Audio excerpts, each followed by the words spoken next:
espionagem e a guerra tecnológica, né, que está aí. A cibersegurança, a tecnologia, hoje ela faz parte do campo de batalha, né? Então, eu não posso prescindir disso aqui. E aí fica a motivação.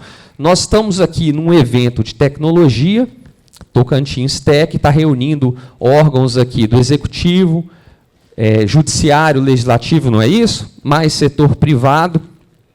E a questão é como eu vou avançar nessa transformação digital sem perder a confiança. Porque eu não tenho que falar de imagem, sim confiança. Uma vez que as pessoas passem a perceber que os sistemas de informação são violados, que eu não vou ter privacidade, eu passo de deixar de querer usá-los, né? E aí vem esse conceito. O que é risco emergente? Risco emergente é um termo novo. Eu estou trazendo aqui a norma 31050 desse ano, de 2025. É uma norma internacional traduzida para o português para esse ano. O que é o risco emergente? Basicamente, é o risco que vai surgir de condições novas, em evolução ou de difícil percepção, caracterizado por alto grau de incerteza, conhecimento limitado e potencial para impactos significativos. O que é, então, risco emergente? A gente está vendo isso no dia a dia da gente, esses riscos, eles estão aparecendo, né? Eu trago alguns exemplos. Esses riscos podem ser riscos novos, como a gente viu e já adiantou, a própria pandemia, a IA generativa que veio em 2023 e os deepfakes. Eles podem ser também os riscos conhecidos em novos contextos. Por exemplo, uso de drones em contextos civis. Como assim? É muito fácil comprar um drone e começar a rodar um drone, subir um drone. Eu posso ter problemas da privacidade quanto a isso, coisas que a gente não esperava. Da mesma forma, drones passaram a ser utilizados para fins militares. Quem é que esperava os drones serem utilizados na guerra como tem sido, ou como foi usado muito aí na guerra da Ucrânia, né? Os riscos também que evoluem de forma significativa, tais como as mudanças climáticas que têm acontecendo e intensificando os eventos extremos. E aí, a combinação desses riscos todos, o que torna a interdependência grande. Por exemplo, a pandemia veio e materializou outros riscos que eu não esperava. Acontece o risco, ele gera outro risco, que gera outro risco. Tá? Então, isso é risco emergente. Muda o cenário da gente, né? E aí vou detalhar um pouco mais esses 4 riscos específicos. Estou falando de transformação digital. O primeiro eu preciso considerar é cibersegurança. E por que cibersegurança? Gosto muito dessa imagem. Eu tenho 2 imagens aqui do WordPress. Iguaizinhas que nem, como diz lá em Minas. Tá? Qual é o sistema seguro e qual é o que não tem segurança? Se você fosse para olhar qual sistema desses 2 aqui é seguro e quais não tem segurança, você consegue observar a diferença nos 2 sistemas, nas 2 caras? Né? Não. Tem diferença? São exatamente o mesmo sistema, a mesma cara. Um sistema seguro e um sistema sem segurança, eles aparentam da mesma forma. O risco de cibersegurança, ele é um risco invisível para a organização. Tá? Então, como é que eu vou gerenciar isso aqui, né? O digital virou um novo campo de batalha. Então, eu quero reduzir papel, quero fazer a transformação digital, mas se eu não observar esse risco, não tiver cuidados quanto a ele, eu vou ter muitos problemas, né? E aí, dentro do próprio Fórum Econômico Mundial, o que aconteceu agora em Dubai, foi relatado muito sobre isso. A dependência de terceiros, que é a cadeia de suprimento, eu tenho a minha organização dependendo de outra organização. A outra organização tem segurança ou não tem segurança, né? E aqui eu tenho risco de privacidade. Se o risco de segurança ele é invisível, o risco de privacidade ele ultrapassa a fronteira de nossa organização. Ele é muito mais difícil de enxergar. Vou dar o exemplo aqui daquela ação Desenrola do governo federal que começou na virada da gestão. Quem conhece o Desenrola, ouviu falar sobre ele? Foi aquela ação que pessoas que estavam com o nome negativado, com alguma dívida, teve a possibilidade de fazer a regularização.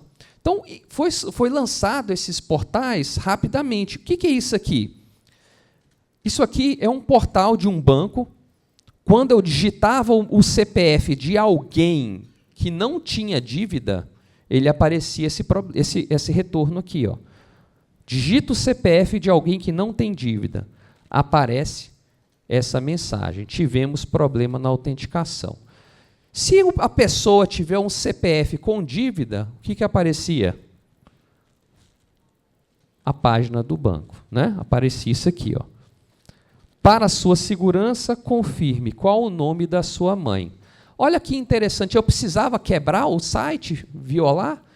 Só de saber o CPF da pessoa, eu sabia se a pessoa tinha problemas com débitos ou não tinha problemas com débitos. Quebrei a privacidade da pessoa, concorda? Né? Mas, para piorar, olha que interessante. Se eu pegasse o mesmo CPF e colocasse em outro banco, o caso do Bradesco, o que acontecia? Você concorda que ia aparecer também uma tela, que a pessoa também estava com dívida? Primeira pergunta no primeiro banco. Qual o nome da sua mãe? Tinha aqui Maria, tinha Júlia, tinha Paula, né? Aqui tinha Raimunda e Júlia. Qual das mães que ia bater aqui? Tinha 5 mães. Né? Qual que ia bater? A mãe que era verdadeira. Eu ia ter a mãe verdadeira nesse banco e nesse banco.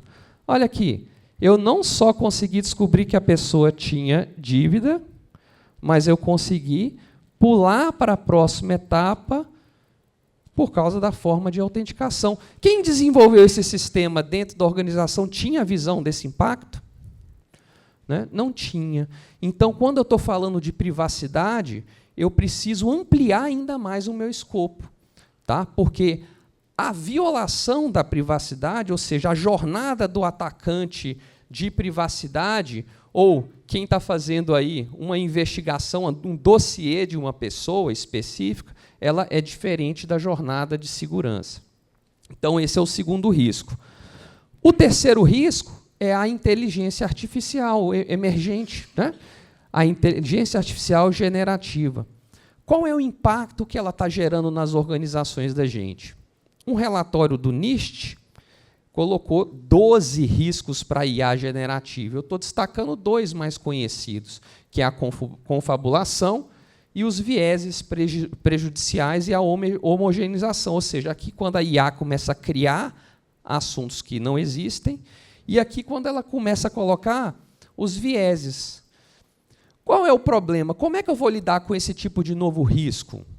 Eu vou dizer para ninguém usar mais, como foi feito recentemente numa grande universidade federal? Faz sentido você deixar ou dizer ou proibir as pessoas? As pessoas vão obedecer ou vão colocar as pessoas numa zona cinzenta, passar a usar, né, escondido? Então, é muito complicado. A gente precisa refletir que esse risco chegou.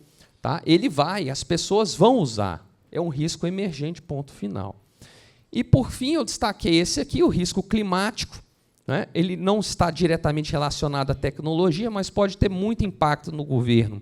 Imagina se eu tenho uma grande seca aqui no estado do Tocantins, isso vai impactar na arrecadação do estado. Impactando na arrecadação do estado, tem problemas orçamentários aqui.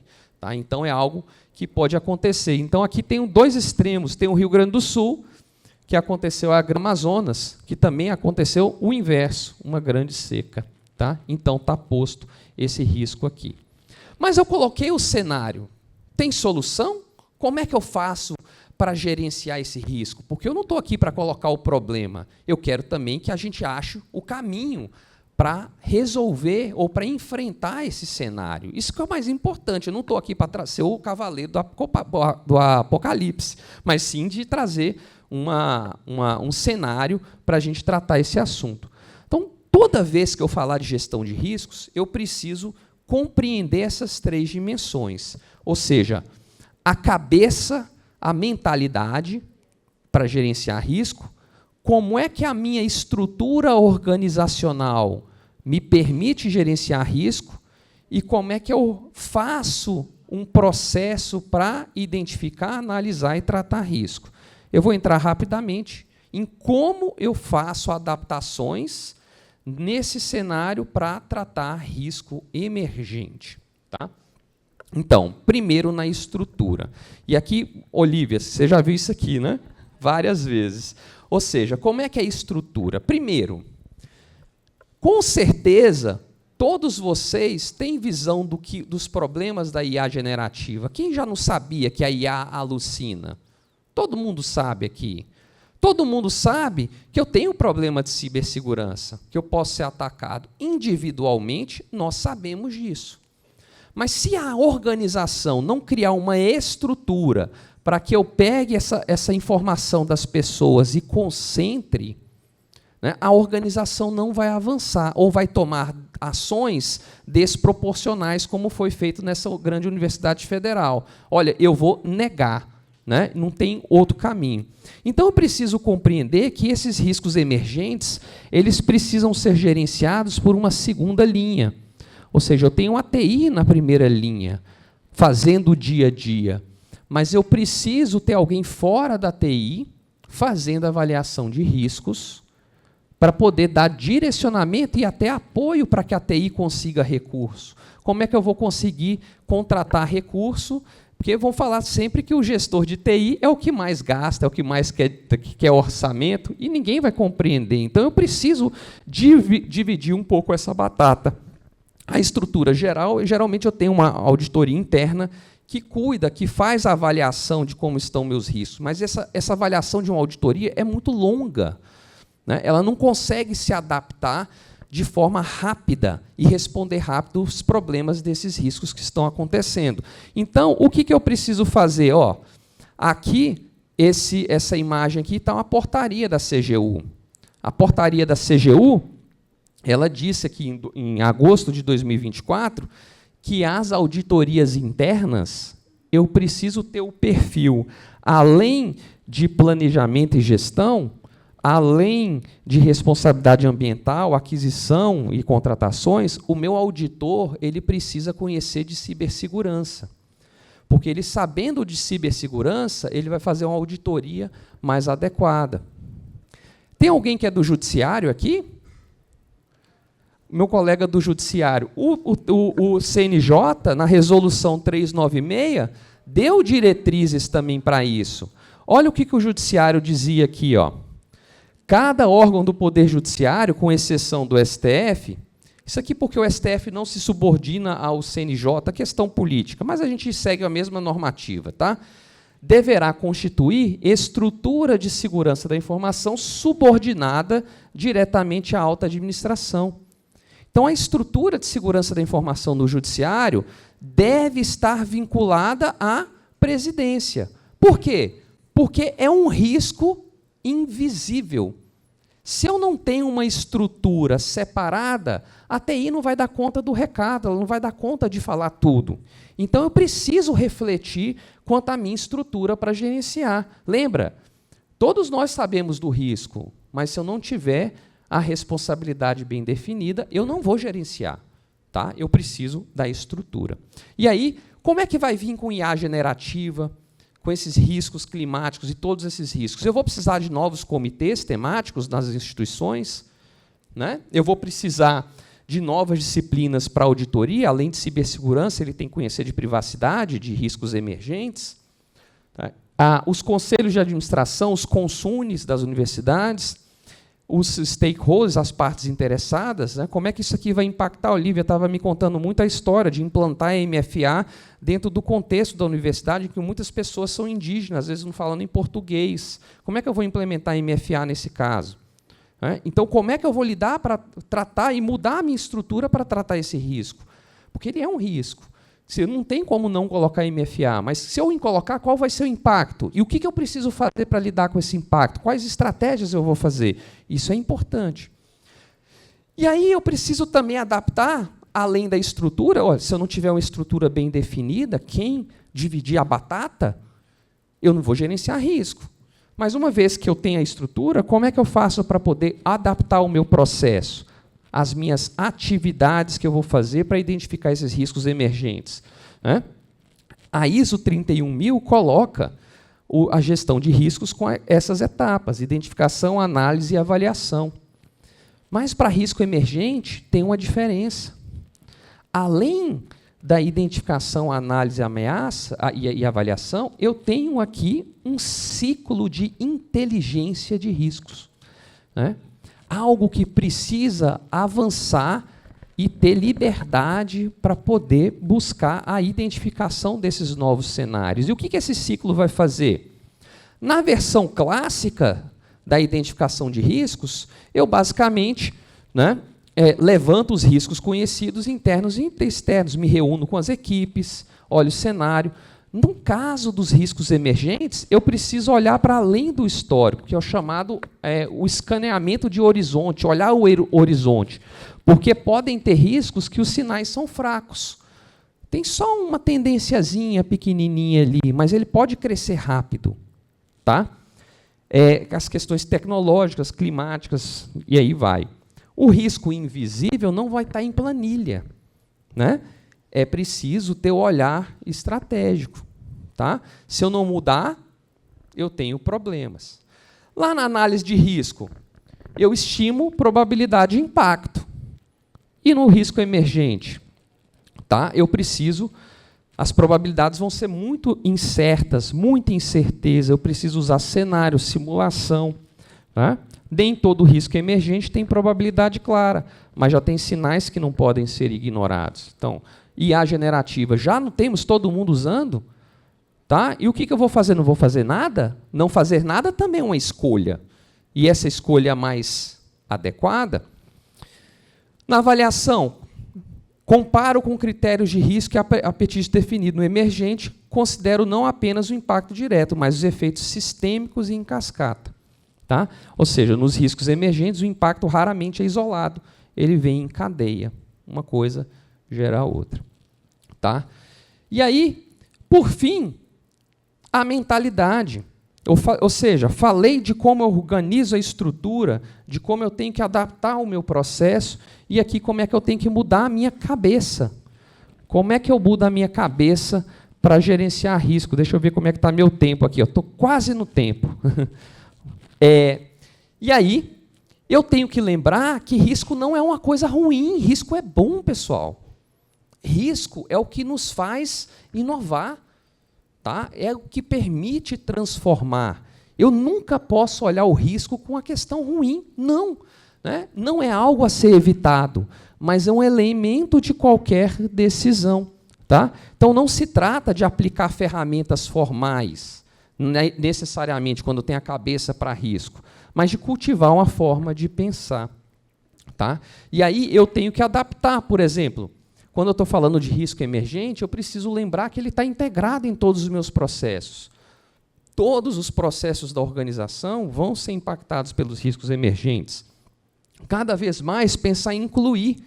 Tá? Então, essa ação, Olivia, que você mencionou, eu preciso reconhecer as minhas especificidades. Senão, como é que eu vou tratar esse risco emergente, dadas as dificuldades que eu tenho em cada cenário? E aí, a questão da dinâmica, que ela vai mudar muito rápido. Então, eu preciso ter velocidade, preciso ter contexto. Já estou me encaminhando para o final, e aí eu deixo essa frase. Uma andorinha só não faz verão. Tá? Se eu tiver aqui gestores que tomam decisão, meu conselho, se eu pudesse trazer algo para concluir, é a integração entre as pessoas, a possibilidade de ouvir as partes interessadas e criar estrutura, né? Ninguém sabe de tudo. A construção de risco e inovação depende da visão de todas as pessoas. Tá? Então, eu basicamente concluo, falo aqui como é que a gente tem ajudado, o que a gente tem feito. No início eu falei sobre o laboratório de riscos que a gente fundou. Tá? A gente já tem atuado, apesar de o laboratório ter sido fundado no dia 12 de setembro de 2025, um dia depois do caos de 11 de setembro. Né? Então, eu falo que o dia foi oportuno, o dia que a gente fundou, porque foi o dia da reflexão. Depois que aconteceu as dificuldades, você reflete.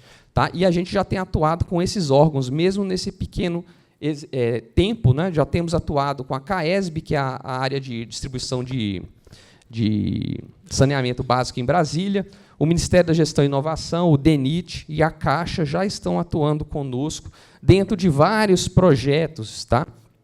Que a gente tem definido aqui. Né? Então, o projeto que eu faço questão de convidá-los é para o MBA que a gente vai ter de Privacidade e Segurança da Informação já no ano que vem, na 5ª e 6ª turma. Tá? Na extensão, tem um curso de gestão de riscos de privacidade, que eu posso deixar para vocês depois, para se inscreverem. Cyberconscientizar sem telas é um projeto que a gente está desenvolvendo, que é conscientização para crianças e adolescentes com uso de cartas e tabuleiro, ou seja, sair da parte online para conscientizar os riscos. Tá? E a gente está desenvolvendo esse projeto de extensão e começamos aí um podcast, Papo de Risco. Tá? Peço aí que vocês me sigam nas redes, tá aí no LinkedIn, que todas essas informações vão estar lá para vocês. Eu queria muito agradecer a oportunidade de estar aqui. Se fosse Instagram, você seguia, né? O pessoal de Cyber, esse é do MGI, olha aí, ó. O pessoal de Cyber gosta mais de LinkedIn, não tem jeito, viu? Mas eu vou te falar. E o pessoal pergunta, mas como é que eu vou conscientizar se o pessoal está no Instagram? Não? Pessoal, muitíssimo obrigado pela oportunidade. Tá? Deixa um grande abraço. Passa a palavra de novo aqui para o nosso mestre de cerimônia.